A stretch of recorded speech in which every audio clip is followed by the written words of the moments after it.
नमस्कार, जय हिंद। स्वागत है आप सभी का हमारे इस वीडियो में।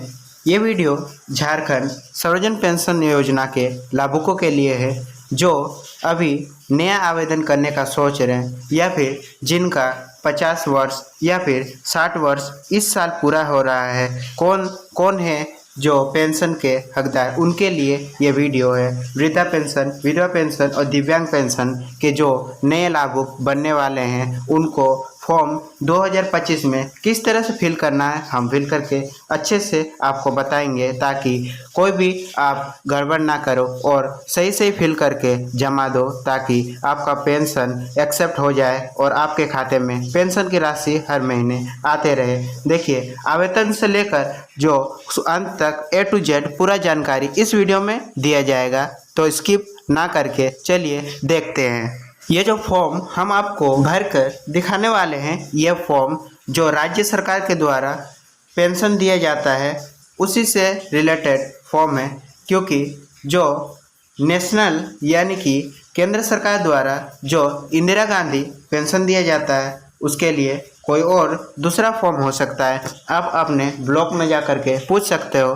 भरने का प्रक्रिया हो सकता है कि सेम ही हो, तो आप इस वीडियो को स्किप ना कीजिए और देख लीजिए ताकि कोई भी परेशानी ना हो। इस वीडियो में हम 3S OAPS वृद्धा पेंशन के फॉर्म को भरने वाले हैं। RBSPY विधवा पेंशन और SBNSPY जो दिव्यांग पेंशन है उसको भरने वाले हैं। वृद्धा पेंशन के लिए एलिजिबल वही है, यदि आप महिला हैं तो मिनिमम एज आपका 50 साल होना चाहिए, और यदि आप पुरुष है SC ST से आते हैं तो भी आपका 50 साल ही होना चाहिए, और यदि आप अदर किसी भी कैटेगरी के हैं तो आपको मिनिमम 60 इयर्स के बाद ही आप इस फॉर्म को भर सकते हो। और RBSPY यानी कि विधवा पेंशन के लिए आपको आपके पति का डेथ सर्टिफिकेट लगाना होगा, अटैच करना होगा। और SBNSPY दिव्यांग पेंशन के लिए मिनिमम 80% दिव्यांगता होना चाहिए, तभी आप पेंशन के लिए एलिजिबल होंगे। ये इंदिरा गांधी पेंशन का रूल है, और हो सकता है कि झारखंड पेंशन योजना में भी यही चीज़ लागू होता हो। देखिए, उसके लिए आपको कौन कौन से डॉक्यूमेंट्स तैयार रखने होंगे। देखिए, सबसे पहले फ़ोटो 2 कॉपी फ़ोटो आप रख लेंगे पासपोर्ट साइज़ का। उसके बाद आधार कार्ड, तीनों यानी कि वृद्धा, विधवा, दिव्यांग पेंशन के आवेदक तीनों ही को आधार कार्ड का जेरोक्स कॉपी वहाँ पर सबमिट करना होगा फॉर्म के साथ। और वोटर कार्ड यदि हो तो वोटर कार्ड का 1 कॉपी जेरोक्स, और जाति प्रमाण पत्र जिसको हम कास्ट सर्टिफिकेट बोलते हैं, आवासीय प्रमाण पत्र यानी कि रेसिडेंस सर्टिफिकेट होना चाहिए। यदि विधवा महिलाएं यदि पेंशन के लिए अप्लाई कर रही हैं तो उनके पति का जो मृत्यु प्रमाण पत्र यानी कि डेथ सर्टिफिकेट है वो अनिवार्य होगा, तो आप उसका भी एक जेरोक्स अटैच करके सबमिट करेंगे। उसके बाद UDID कार्ड बहुत ज़्यादा ज़रूरी होगा। किनके लिए? जो दिव्यांग पेंशन के लिए अप्लाई करेंगे उनके लिए UDID कार्ड, या फिर आपके पास यदि विकलांगता सर्टिफिकेट है तो भी चलेगा, लेकिन बेस्ट होता है यदि आपने UDID कार्ड बनवा लिया होगा तो बेस्ट होगा, तो आप ये दे सकते हो। और ये तीनों ही पेंशन के आवेदक के लिए ये ज़रूरी है कि उनका जो बैंक अकाउंट हो वो सिंगल हो, जॉइंट ना हो, और ये जो बैंक अकाउंट है वो DBT से लिंक होना बहुत ज़्यादा ज़रूरी है। नहीं तो अभी 2025 में पेंशन की राशि को भेजने के लिए सबसे ज़्यादा ज़रूरी बैंक में DBT लिंक होना है। आप देख सकते हो, हम इस फॉर्म को आपको सही से भरना बताएंगे। आप देख सकते हो झारखंड राज्य है उसका सिंबल भी लगाया हुआ है, तो आप देख सकते हो कि ये झारखंड सर्वजन पेंशन योजना का ही फॉर्म है। इंदिरा गांधी पेंशन के लिए दूसरा कोई और फॉर्म हो सकता है, आप ब्लॉक में जा कर के पूछ सकते हो। हम इसी का प्रक्रिया बता रहे हैं, आप इस प्रक्रिया से भी उसको भर सकते हो। लगभग सारे फॉर्म्स में सेम ही होते हैं। अब देख सकते हो, मुख्यमंत्री राज्य से वृद्धावस्था पेंशन योजना के लाभुक यहाँ पर आवेदन कर सकते हैं, यानी कि 3S OAPS शो होगा जब आपका पेंशन अप्रूव होगा। उसके बाद जो मुख्यमंत्री राज्य निराश्रित महिला सम्मान पेंशन योजना के तहत पात्रता रखते हैं वो एलिजिबल है।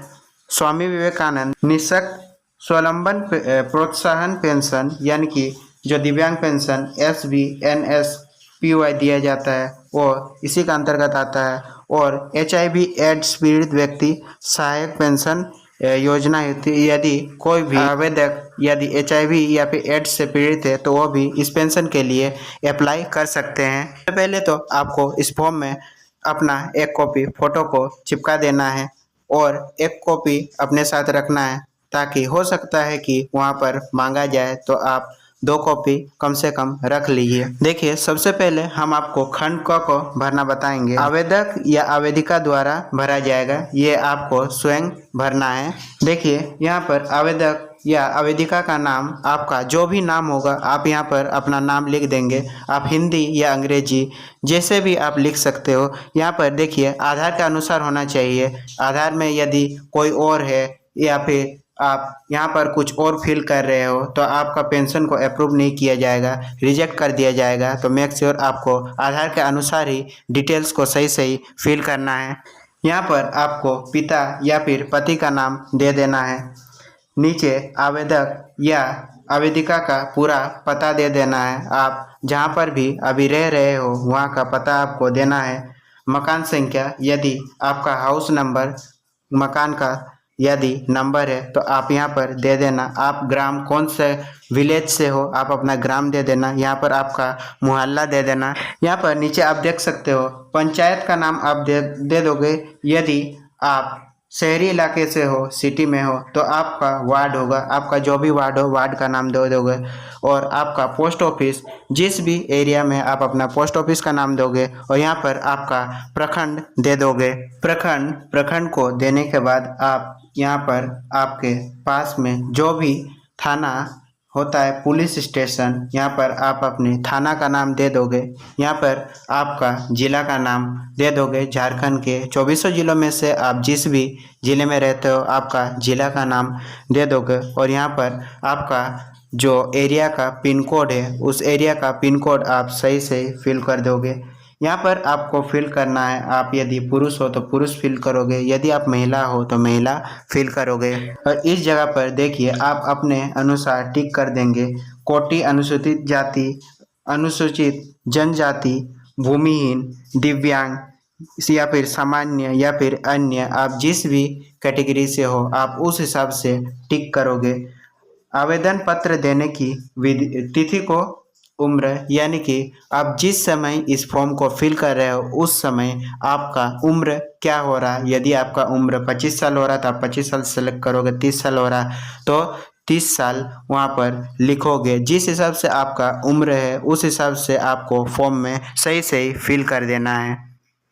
और ये जानकारी आधार कार्ड के अनुसार ही होना चाहिए, नहीं तो आगे जाकर आपको दिक्कत का सामना करना पड़ सकता है। यहाँ पर आपको बैंक का नाम फिल कर देना है। बैंक का नाम आप SBI या फिर बैंक ऑफ इंडिया, जिस भी बैंक में आपका खाता हो आप उस बैंक का नाम लिख देंगे। यदि SBI है आपका, यदि स्पेस यहाँ पर छोटा हो रहा है तो आप सिर्फ स्टेट बैंक ऑफ इंडिया ना लिख करके SBI लिख दोगे, फिर भी काम चल जाएगा। उसके बाद शाखा, आपका बैंक किस शाखा में है उस शाखा का नाम यहाँ पर दे देंगे। और आपका बैंक का खाता संख्या यहाँ पर फिल कर दोगे। आपका जिस भी ब्रांच में अकाउंट है वो वहाँ पर आपको IFSC कोड शो करेगा। आप पासबुक में देखोगे आपका जो खाता संख्या है उसके नीचे IFSC कोड शो करेगा, उसी को यहाँ पर आपको फिल कर देना है। यहाँ पर देखिए लिखा गया है कि पासबुक की स्व अभिप्रमाणित छाया प्रति संलग्न करें, यानी कि पासबुक का भी आपको जेरोक्स करके उस फॉर्म के साथ अटैच करके जमा करना अनिवार्य होगा। आधार संख्या, यहाँ पर आपको अपना आधार संख्या दे देना है। वही बताया जा रहा कि आधार कार्ड भी जेरोक्स आपको उसके साथ अटैच करके लगाना होगा। आवेदक आवेदिका का मोबाइल संख्या, आवेदक या फिर आवेदिका, आवेदक या आवेदिका का मोबाइल नंबर, यानी कि आप अपना भी मोबाइल नंबर दे सकते हो। यदि आपके पास मोबाइल नहीं है तो आप अपने परिवार के किसी भी सदस्य का मोबाइल नंबर यहाँ पर दे सकते हो। मतदाता पहचान पत्र संख्या, यानी कि आपका वोटर ID कार्ड का संख्या यहाँ पर दर्ज कर देना है और उसका भी जेरोक्स आपको लगाना होगा। देखिए, दिव्यांगता रहने पर दिव्यांगता प्रमाण पत्र संख्या, यानी कि यदि आप दिव्यांग हो और इस फॉर्म को फिल कर रहे हो तो आपका यूडीआईडी कार्ड नंबर यहाँ पर दर्ज कर दोगे। यदि यूडीआईडी कार्ड नहीं है तो आप अपना विकलांगता प्रमाण पत्र में देखोगे, उसमें एक रजिस्ट्रेशन नंबर होगा, उसको यहाँ पर आपको फिल कर देना है। दिव्यांगता का प्रकार, आप किस रूप से दिव्यांग हो उस प्रकार आपको सेलेक्ट कर देना है। शारीरिक, मानसिक, दृष्टिगत, मूक बधिर, अन्य, जैसे भी जो भी प्रकार का आपका दिव्यांगता है, आप उस जो ऑप्शन को आप टिक करोगे। दिव्यांगता प्रतिशत, यहाँ पर आपका दिव्यांगता प्रतिशत जितना हो 80 से ऊपर ही होना चाहिए।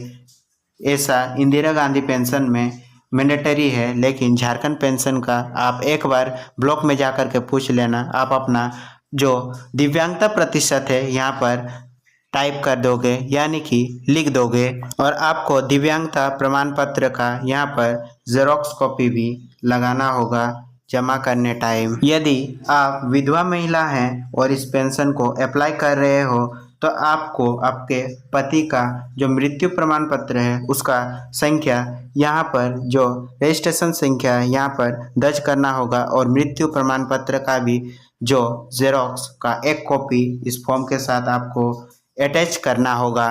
यदि आप परित्यक्त या फिर एकल महिला हो और इस पेंशन को अप्लाई कर रहे हो तो आपका पंचायत का मुखिया या फिर पंचायत सचिव या फिर आपके क्षेत्र के जो भी विधायक है उनके द्वारा या फिर किसी भी पदाधिकारी द्वारा एक अनुशंसा प्रमाण पत्र दिया जाएगा।